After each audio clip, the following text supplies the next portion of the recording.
What is up, beautiful people? Kirby Hasseman here, and today I'm going to give you three tips on how to sell better, how to be better at sales. If you don't know me, my name is Kirby Hasseman. I am owner of Hasseman Marketing, Simple Signs and Print, Hasseman Properties, and I'm author of Hit the Target. Hit the Target is a book about doing your marketing better. And the G in Target, as Target is an acronym, is for go and get it. Go and get it is about sales because nothing happens until someone sells something, right? And so I want to give you three lessons that I've learned over time that have really helped me in doing sales, but also in studying the best people at sales and how they actually help people. And they're not trying to cram something down your throat that you don't need. So today, let's talk about three lessons that will help you do better at sales.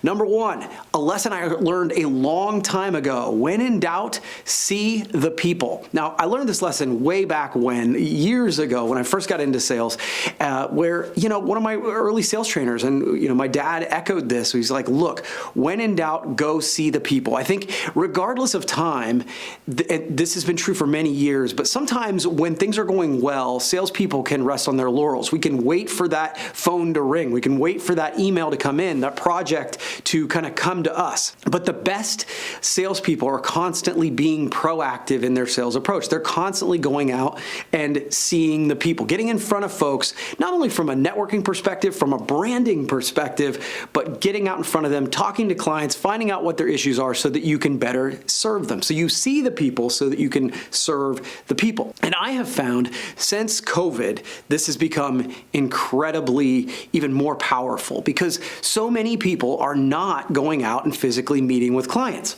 Now, I know some of you can't do that, and so Zoom or Teams or whatever become sort of a replacement for that, and that's great.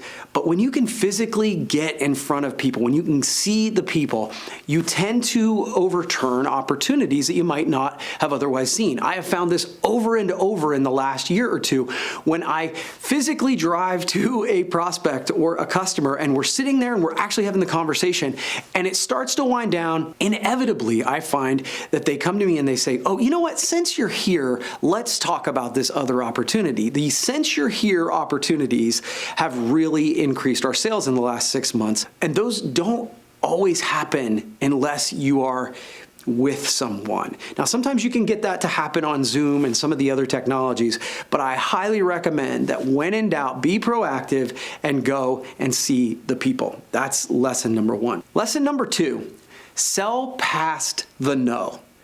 Let me go with this on this one. I got a story. So I was actually thinking about this just the other day in my home, having a cup of coffee, looking out the window, and I just love my house. I love where I live. I love the property. And I just enjoy every morning waking up there. And it's a great place to sort of get my thoughts together, get my day started. And it wouldn't have happened without what some people would have called a pushy salesperson. They weren't really pushing me, but they were selling past the no.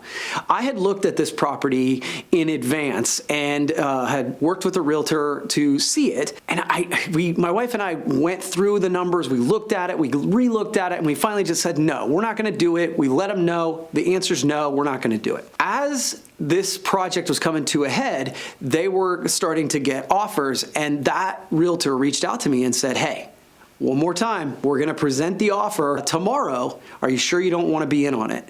And in that moment, we decided, no, we do wanna make an offer. We told him no, but he knew us. He gave us one more opportunity to say yes, and we did. We ended up making the offer. We negotiated, came to terms, and now I am living in my dream home because that salesperson sold past the no. He did it respectfully. He knew us as a buyer, but we had told him no, and he went ahead and asked us one more time. So the lesson here is that in many occasions, people will tell you no, but it's like not forever, right? And so giving people the opportunity to say no one more time can lead to a lot of additional sales. And I can tell you I'm super glad that he sold past the no because I get to wake up in that house because of his hard work. Lesson number three, sell me what I need, not what I asked for. So sell what they need, not what they asked for. give you another story. So was looking for a zero-turn mower, and I have a lot of grass to mow in that house, on that property that I live in now. And I'd been mowing it with a tractor, and it was taking forever. And everybody told me, look, I need a zero-turn.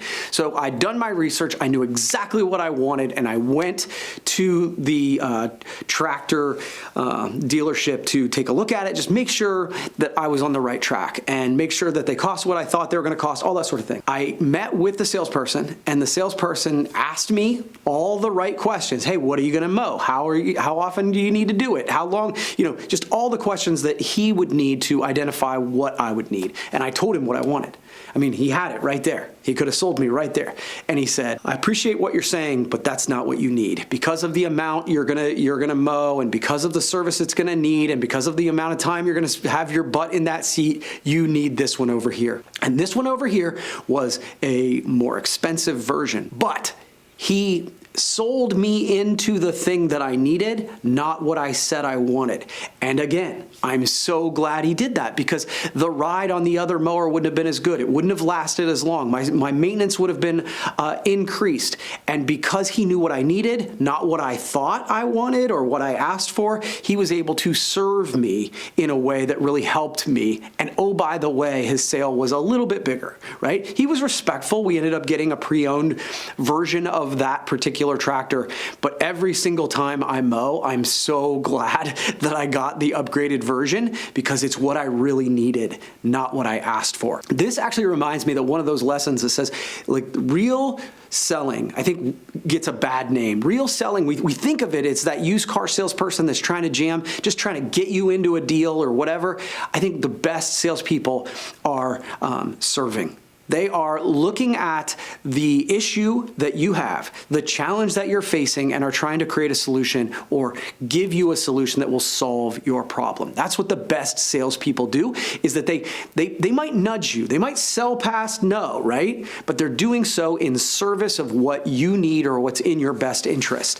I heard Alex Hormozy say one time that the goal of the sales conversation is to get you to make a decision. It doesn't mean you're getting you make a decision to buy that thing that they have to offer, but if you're in that situation, you have a problem. You have a challenge that you need to address. And so many of us kind of sit in limbo and we won't make that decision. And the best salespeople guide us to make a decision. And when you look at it through that lens, I think it really allows me to push people in a gentle, nuanced way to the decision that hopefully that helps them and solves their problem. So those are my 3 sales tips for today. Number 1, go see the people. When in doubt, be proactive, go see the people. Number 2, sell past no. And number 3, sell them what they need, not what they ask for. I hope this has provided you some value, and if it has, please feel free to subscribe wherever you're listening or consuming the content, and please share it with somebody who's in sales or that needs to grow their sales, and I hope this provides value to them as well. We'll see you next time.